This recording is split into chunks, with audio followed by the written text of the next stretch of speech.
Hello everyone. आज की video में हम डिस्कस करेंगे क्योटो प्रोटोकॉल क्या है। इससे पहले की वीडियो में हम यूएनएफसीसी एफ ट्रिपल सी को डिस्कस कर चुके हैं। जिसने वीडियो नहीं देखी है आप पहले वो वीडियो देख लीजिए, उसका लिंक आपको डिस्क्रिप्शन बॉक्स में मिलेगा, क्योंकि सारी चीजें एक दूसरे से कनेक्टेड है। आपको उसमें ये पता चलेगा कि यूएनएफसीसी कहाँ से आया है, कैसे इसका जो बेस पॉइंट है वो रखा गया था, उसके बाद में कॉन्फ्रेंस ऑफ पार्टीज क्या है और क्योटो प्रोटोकॉल क्या है। ये आपको सारा लिंक वहां से मिल जाएगा।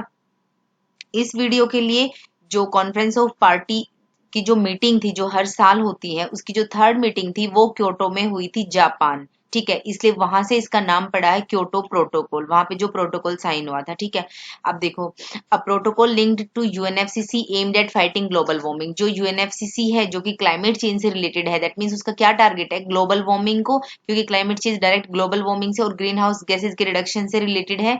ठीक है, तो इसमें जो है ये जो क्योटो प्रोटोकॉल है उसको 1997 में अडॉप्ट किया गया था, बट ये फोर्स में कब आया, 2005 में। अब आप देख सकते हो कितना टाइम लगा है। 1997 में जो प्रोटोकॉल है उसको अडॉप्ट कर लिया गया था, लेकिन 2005 का टाइम लगा। क्यों? क्योंकि कंट्रीज ने उसको रेटिफाई नहीं किया। सबसे पहला क्या है, यूएस ने सबसे पहले मना कर दिया क्योटो प्रोटोकॉल को एक्सेप्ट करने से। ठीक है, क्योंकि उस टाइम पर क्या था, वहां पे रिपब्लिकन जो पार्टी थी उसने मना कर दिया कि मतलब ऐसा कुछ ग्लोबल वार्मिंग, क्लाइमेट चेंज वगैरह ऐसा कुछ नहीं है, हमारी कोई रिस्पॉन्सिबिलिटी नहीं है, एंड दैट इज। और जब यूएसए ने अगर वहां से कैंसिल कर दिया तो जो भी छोटी छोटी कंट्रीज थी वो सब उसके साथ ही चले गई थी।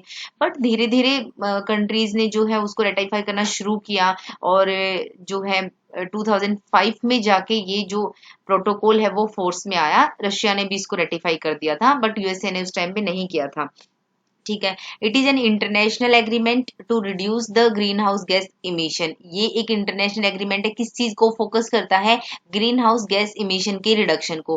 क्या टारगेट है इनका, मेन क्या टारगेट है कि जो भी ग्रीन हाउस गैसेज हैं उनका जो इमिशन हो रहा है हमें उसको कम करना है, क्योटो प्रोटोकॉल। और उसके बाद सेकंड पॉइंट क्या याद रखना है, ग्रीन हाउस गैस इमिशन को रिड्यूस करना। ठीक है, अब इसमें क्या हुआ, फर्स्ट कमिटमेंट पीरियड रखा गया इनका 2008 से लेके 12 तक का, 2008 टू 12। ठीक है, अब देखते हैं क्योटो प्रोटोकॉल के क्या क्या फीचर्स हैं, इसके अंदर क्या पॉइंट्स थे, वहां पे क्या डिस्कशन किया गया।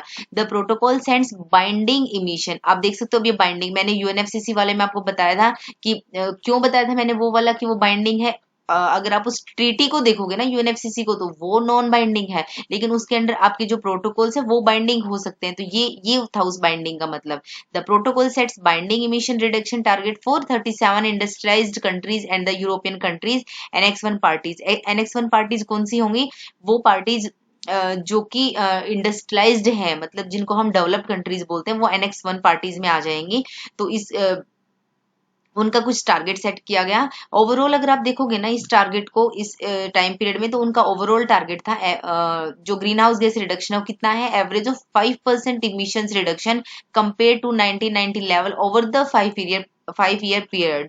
ठीक है, तो जो 5% का इमिशन है ये ऑन एंड एवरेज है। एवरेज का मतलब आपको समझ आ रहा होगा, ऑन एंड एवरेज 5% है, बट ऐसा नहीं कि हर कंट्री के ऊपर 5% का है। हो सकता है किसी के ऊपर 7% का भी हो सकता क्या है ही, किसी पे 7% का था, किसी पे 8% का था, बट ऑन एंड एवरेज कितना निकल के आता है, ये 5% का टारगेट उन्होंने सेट कर दिया कि हमें 5% का इमिशन रिडक्शन करना है। ठीक है, ये एक पॉइंट हो गया यहाँ से। दूसरा क्या किया, जो प्रोटोकॉल जो है वो बाइंड करता है सिर्फ डेवलप्ड कंट्रीज को, मतलब डेवलपिंग कंट्रीज को के ऊपर कोई बाइंडिंग नहीं है। तो इन्होंने क्या बोला, डेवलप कंट्रीज को बोलते हुए कि वही उन्हीं के ऊपर बाइंडिंग है। इसके बाद इन्होंने इस पॉइंट को कैसे प्रूव किया, क्या बोला, रीजन इन्होंने क्या दिया, that they are largely responsible for current high levels of green house gas emission. क्योंकि जो डेवलप कंट्रीज हैं, जो आज डेवलप कंट्रीज हुई हैं, वो उस टाइम पर इंडस्ट्रियल रिवॉल्यूशन उनके अंदर आ चुका है। वो उनके अंदर 150 ईयर से वो पूरा सारी इंडस्ट्रियल जो एक्टिविटी है वो वहां चल रही है। जो डेवलपिंग कंट्रीज है उनमें अभी डेवलपमेंट नहीं आई है, उन्होंने कोई जो बेस है, जो इंडस्ट्री है उनका सेटअप नहीं किया है। लाइक अगर आप एग्जांपल इंडिया का ही लोगे तो इंडिया के अंदर सर्विस सेक्टर ज्यादा है, इंडस्ट्रियल सेक्टर इतना नहीं है। तो उस टाइम पे की जो बातें हो रही हैं, इट प्लेस, सो इसलिए ये इसने रीजन दिया कि वही ज्यादा रिस्पॉन्सिबल है। It places a heavier burden on developed Nations under its central principle of common but differentiated responsibility. ये आपको याद रखना है, सीडीबीआर क्या होता है। उन्होंने साफ बता दिया कि जो ग्रीन हाउस गैस इमिशन है वो वो रिस्पॉन्सिबिलिटी तो सबकी है, सबको करना है, कॉमन है वो टारगेट हमारा कॉमन है, बट डिफरेंशिएटेड रिस्पॉन्सिबिलिटी का क्या मतलब है कि जो डेवलप्ड कंट्रीज है उनके ऊपर ज्यादा बर्डन है कि तुम्हें ज्यादा कम करना है। ठीक है, जैसे कि आप किसी फैमिली की बात कर लो, किसी कंट्री की बात कर लो, वहां पे कुछ भी काम हो रहा है, लाइक एक फैमिली में ही है, अगर ने कुछ भी काम डिसाइड कर दिया कि इस घर में ये काम होना चाहिए, तो क्या होता है कि जो पेरेंट्स होते हैं, जो बड़े लोग होते हैं, उनकी रिस्पॉन्सिबिलिटी ज्यादा होती है एज कम्पेयर टू जो चिल्ड्रन है उनके। बट क्या है कि अपनी मर्जी से कर सब सकते हैं अपने अपने बिहाफ पे जो जितना चाहे। तो ये हो गया कॉमन बट डिफरेंशिएटेड रिस्पॉन्सिबिलिटी। ठीक है, उसके बाद देखते हैं थर्ड पॉइंट क्या है, developing countries are not legally bound to emission reduction targets. वो बाउंड नहीं है क्योंकि उन्होंने डेवलप्ड कंट्रीज के कंपैरेटिवली बहुत ही कम जो ग्रीन हाउस गैस इमिशन किया है। ठीक है, countries are to meet their targets primary through national measures. However, the protocol also offers them an additional means to meet their targets by way of market-based mechanism। ठीक है, तो ये इसके कुछ important points हैं जो आपको पता होना चाहिए प्रोटोकॉल से रिलेटेड। रिवाइज करा दूं एक बार आपको, तो क्योटो प्रोटोकॉल जो है वो किससे रिलेटेड है, ग्रीन हाउस गैस इमिशन से। मेन पॉइंट इसका यही है, और उसके बाद में क्या है, सीडीबीआर का। ठीक है, और नेक्स्ट क्या है, इसमें कुछ 3 टर्म्स है जो काफी ज्यादा इंपॉर्टेंट है। इमिशन ट्रेडिंग क्या है, क्लीन डेवलपमेंट मैकेनिज्म क्या है, और ज्वाइंट इम्प्लीमेंटेशन क्या है। तो ये जो भी मेरे नोट्स हैं, जो भी लिखा हुआ है, ये सब इन सब का जो लिंक है वो आपको, पीडीएफ का लिंक आपको डिस्क्रिप्शन बॉक्स में मिल जाएगा। मैं एक बार आपको समझा देती हूँ कि ये तीनों टर्म्स होती क्या है। ठीक है, अब देखो, the Kyoto protocols flexible mechanism ये पूरा बता रखा है, ज्वाइंट इम्प्लीमेंटेशन क्या है, क्लीन डेवलपमेंट मैकेनिज्म क्या है, और इमिशन ट्रेडिंग क्या है। तो हम यहाँ से स्टार्ट करते हैं इमिशन ट्रेडिंग से। ठीक है, अब इमिशन ट्रेडिंग क्या होता है इसको देख लेते हैं हम एक बार।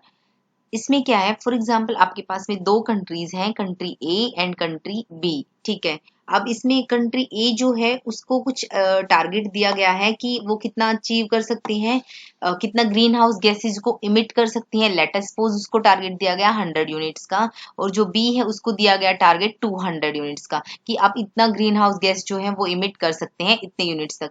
अब क्या क्या एट द एंड जो ए कंट्री है उसने 120 यूनिट्स का इमिशन किया ग्रीन हाउस गैसेज का, और जो बी है उसने किया 180 यूनिट्स का। ठीक है, अब इसके पास ये, क्योंकि इसने क्या कुछ green energy, clean energy, renewable energy का यूज किया, तो इसकी वजह से इसका जो ग्रीन हाउस गैस इमिशन है वो कम हो गया, और इस कंट्री ने ज्यादा किया जो इसको अलाउ किया गया था। अब इस केस में, एमिशन ट्रेडिंग के केस में क्या हो सकता है कि ये जो बी है, बी कंट्री जिसके पास में 20 जो यूनिट्स एक्स्ट्रा है, क्योंकि वो और इमिट कर सकते थे, वो अपनी इन यूनिट्स को जो है वो पैसे इस कंट्री ए से पैसे लेके इन यूनिट्स को इसको दे सकते हैं। तो इसको हम बोलते हैं कार्बन मार्केट, ताकि दोनों कंट्रीज का जो टारगेट है वो अचीव हो जाए। तो यहाँ पे जो है वो कार्बन का एक, आप तरीके से बोल सकते हो, एक ट्रेडिंग सी स्टार्ट हो गई है, एक मार्केट स्टार्ट हो गया है कि आप इस कंट्री को जो है अपनी 20 यूनिट्स दो, और ये कंट्री जो ए है वो इसको कुछ पैसे दे देगी क्योंकि इसने एक्स्ट्रा जो है वो इमिट किया है। ठीक है, तो ये आपको आई होप क्लियर हो गया होगा कि इसमें क्या है, पेमेंट के थ्रू ये पॉसिबल है। सेकंड जो है क्लीन डेवलपमेंट मैकेनिज्म, ये काफी ज्यादा इंपॉर्टेंट है। इसमें क्या होता है, आपके पास में एक डेवलप्ड कंट्रीज है और एक डेवलपिंग कंट्री है। ठीक है, अब ये पॉइंट आपको याद रखना है कि एक डेवलप है और एक डेवलपिंग कंट्री की बात कर रहे हैं। इस केस में क्या होता है, ये आपके पास ए और ये बी।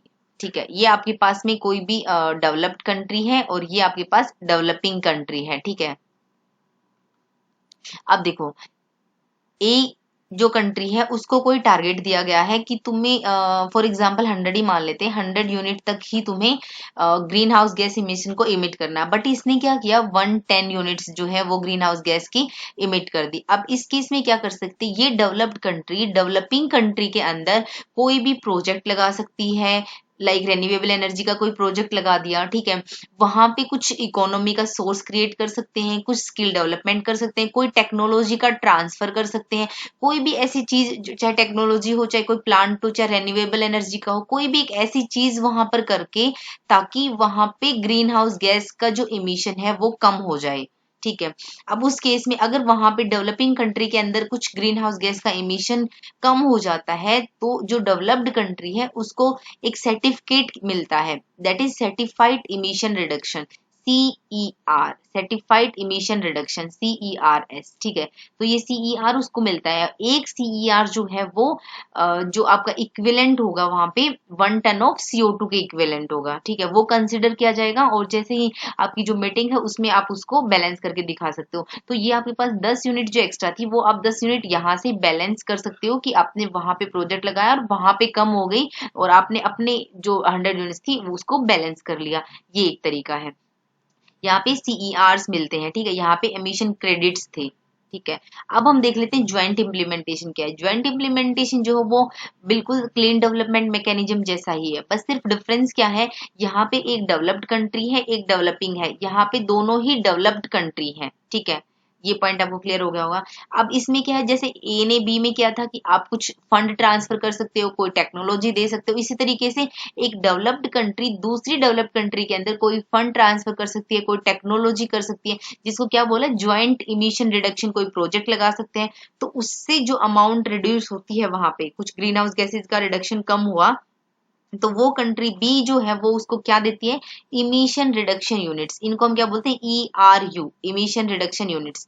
वही सेम 1 ERU जो है वो किसको बैलेंस करिए, किसके इक्विवेलेंट होगी, वो इक्विवेलेंट होगी 1 टन ऑफ CO2 के। और इस तरीके से जो अपनी एक्स्ट्रा जो इनकी यूनिट्स हैं उसको बैलेंस कर सकते हैं। तो ये 3 मैकेनिज्म हो गए जो काफी इंपॉर्टेंट है और आपको पता होना चाहिए। इनका जो थ्योरी पोर्शन है वो पूरा आपको नोट्स में मिल जाएगा। लाइक जैसे ये आपका इमिशन ट्रेडिंग है, one of the 3 market based mechanism, जो ऊपर बताया था मार्केट बेस्ड मैकेनिज्म है, वही सेम इसमें, but not used to sell. जो भी आप यूज नहीं हो रही है उसको आप टू सेल सेल कर सकते हो, this excess capacity to countries that are over their targets, ठीक है। तो ये इस तरीके से कार्बन मार्केट स्टार्ट हो जाएगी। उसके बाद में ये आपका क्लीन डेवलपमेंट मैकेनिज्म है। इसको आप एक बार हल्का सा चाहो तो रीड कर सकते हो कि आपके पास यहाँ पे क्या अर्न करेंगे, CER सर्टिफाइड इमिशन रिडक्शन यहाँ पे। और इस तरीके से आपका जो है वो आप देख सकते हो कि जो डेवलपिंग कंट्री है वो क्या, उनकी क्या हेल्प हो जाएगी। जो नॉन एनेक्स पार्टीज हैं वही होंगी। नॉन एनेक्स पार्टीज वो के अंदर जो है डेवलपिंग कंट्रीज आती हैं, तो they are able to achieve sustainable development. और जो NX1 पार्टीज है जिसके अंदर मैंने बताया था डेवलप्ड कंट्रीज आती हैं, उनका क्या हो जाएगा, अपने जो उनको टारगेट दिया गया है उसको वो मीट कर पाएंगे, ठीक है। ज्वाइंट इम्प्लीमेंटेशन आपका सेम जो है CDM जैसा ही, ये सारे पॉइंट आप एक बार रीड कर लेना। आप देख सकते हो उनमें डिफरेंस सिर्फ इतना है, मैंने बता दिया। उसमें डेवलपिंग कंट्री होती है, GI के अंदर दोनों ही डेवलप्ड कंट्रीज होती हैं, ठीक है। और जो ERU यहाँ पे इमिशन रिडक्शन यूनिट्स जो है वो इसके अंदर होती हैं और that are equivalent to 1 ton of CO2, वही सारे सेम पॉइंट्स जो मैंने आपको भी बताए हैं। तो इस तरीके से जो है ये तीनों पॉइंट मैंने आपको अच्छे से एक्सप्लेन किए हैं, एक बार आप रीड कर सकते हो इनको। आई होप आपको सारा पॉइंट जो है क्योटो प्रोटोकॉल का क्लियर हो गया होगा। क्या है क्या नहीं लिंक है वो सब तो मैं UNFCCC में बता चुकी हूँ। अभी आपको सिर्फ ये देखना था कि क्योटो प्रोटोकॉल एक्चुअली में है क्या। और बाकी इसमें जो है काफी ज्यादा इसका जो क्रिटिसिज्म चलता रहता है, बाद में जो मॉडिफिकेशन वगैरह बाद में जो भी आई हैं वो हम आगे की वीडियोस में देखेंगे, जो कोप की हम पढ़ेंगे। So this is all about this video. अगर आपको वीडियो कुछ यूजफुल लगी है तो प्लीज लाइक करें, शेयर करें, और जिसने चैनल को सब्सक्राइब नहीं किया है प्लीज चैनल को सब्सक्राइब करें। Thank you.